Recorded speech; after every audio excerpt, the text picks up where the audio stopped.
안녕하십니까. 저희 3조는 앞에 1조가 발표한 중개계약서와는 다른 거래계약서 기재사항과 작성 시 주의사항에 대해서 발표하겠습니다. 저 조순옥 외에 4명이 함께 참여하였습니다. 진행이 좀 미숙하더라도 너그러이 이해해 주시기 바랍니다. 먼저 거래계약서 작성에 대해서 살펴보겠습니다. 기업공인중개사는 중개 대상물에 관하여 중개가 완성된 때에는 거래계약서를 작성하여 거래 당사자에게 교부하고 5년 동안 보존하여야 합니다.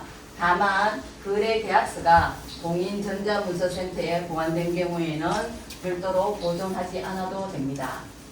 그리고 기업공인중개사는 거래계약서를 작성할 때 거래금액 등 거래 내용을 거짓으로 기재하거나 서로 다른 둘 이상의 거래계약서를 작성하여서는 아니 된다고 규정하고 있습니다.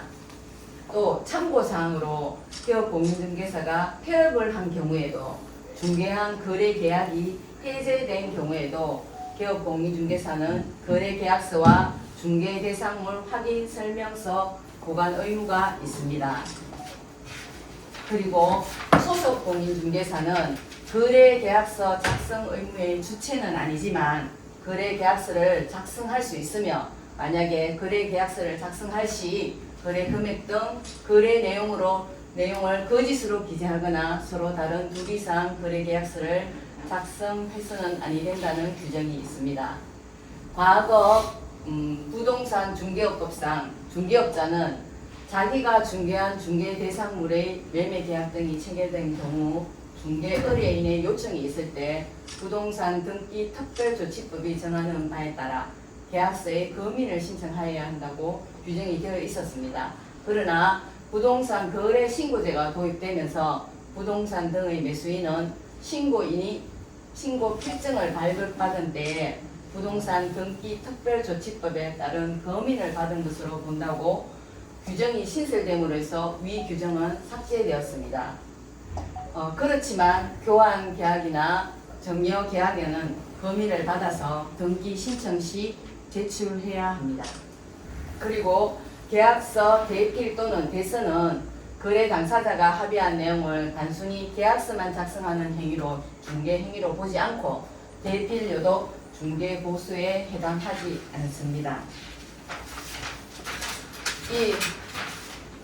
지금 보시는 것은 거래계약서를 작성할 때 반드시 기재할 사항입니다. 여기 1호에서 9호 중 8호를 제한 나머지는 거래 당사자 간에 합의한 내용을 기재하는 것이고 8호는 중개 대상물 확인 설명서를 법에서 교부하라고 규정하고 있지만 실무에서 기업공인중개사가 이를 잘 이행하지 않아서 거래계약서를 작성할 때 교부 일자를 기재함으로써 사실상 강제 규제하고 있습니다. 이런 필요적 사항을 기재할 서식을 시행령에서는 국토교통부 장관이 표준되는 서식을 정하여 이를 사용 권장할 수 있지만 현재 권장 서식을 규정하고 있지는 않습니다. 그래서 실무에서 공인중개사 협회에서 보급하고 있는 거래계약서를 사용하고 있습니다. 그 거래계약서를 작성할 때 앞에서 2조에서 발표했다시피 확인설명서와 마찬가지로 거래계약서에 서명 및 날인을 하되 또 그 중개행위를 할 때 소속공인중개사가 관여한 바가 있으며 기업공인중개사와 소속공인중개사가 함께 서명 및 날인을 해야 된다고 규정되어 있습니다. 여기에서 서명 및 날인에 대해서 참고적으로 살펴볼 내용이 있습니다. 과거 공인중개사법에서는 서명 중간점 날인하도록 규정하고 있었으며 이는 서명과 날인을 모두 하여야 한다는 서명 및 날인의 의미로 해석해야 하고 서명 중간점 날인을 하지 아니한 경우란 서명과 날인을 모두 하지 아니한 경우뿐만 아니라 서명과 날인 중 어느 한 가지 하지 않은 경우도 포함한다고 해석하고 있습니다. 이와 같이 대법원의 판례에 따라서 2009년 4월 관련 규정을 서명 및 날인으로 개정하였습니다. 다음으로 거래계약서 작성 관련에 대한 판례를 살펴보겠습니다. 기업공인중개사가 자신의 중개로 전세 계약이 체결되지 않았음에도 실제 계약 당사자가 아닌 사람에게 전세 계약서와 중개 대상물 확인 설명서 등을 작성 교부해줌에 따라 이를 담보로 제공받아 금전을 대여한 대부업자가 대여금을 회수하지 못해서 손해를 입은 사건에서 우리 대법원은 기업공인중개사가 중개를 하지 아니하였음에도 함부로 거래계약서 등을 작성 교부해서는 아니 된다고 판단하고 있습니다. 이번에는 거래계약서 작성 시 유의사항에 대해서 알아보겠습니다. 먼저 계약서는 분쟁이 발생되었을 때 의사 해석의 기준이 되고 중요한 증거 자료가 되며 분쟁 방지의 역할을 할 수 있습니다. 그리고 거래 계약서를 작성하기 전에 부동산 등기 사항 증명서나 토지 대장, 임나 대장 등 공적 장부를 반드시 확인해야 합니다.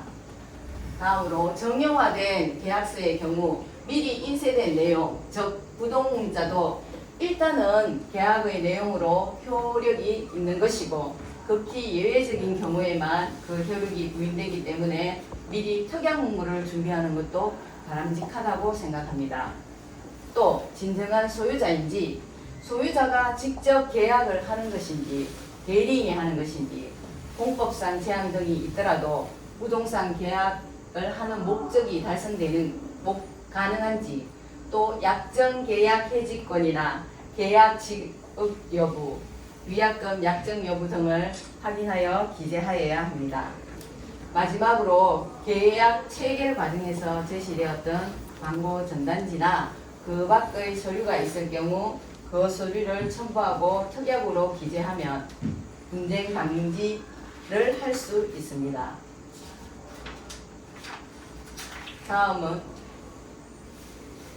다음은 공인중개사협회에서 보급하는 거래계약서 양식입니다. 여기 특약사항에는 거래 당사자 간에 특별한 합의를 한 내용을 기재하는 곳입니다. 마지막으로 기업공인중개사는 서명 및 날인을 꼭 하여야 합니다. 이것으로 거래계약서 작성과 주의사항에 대한 발표를 마치겠습니다.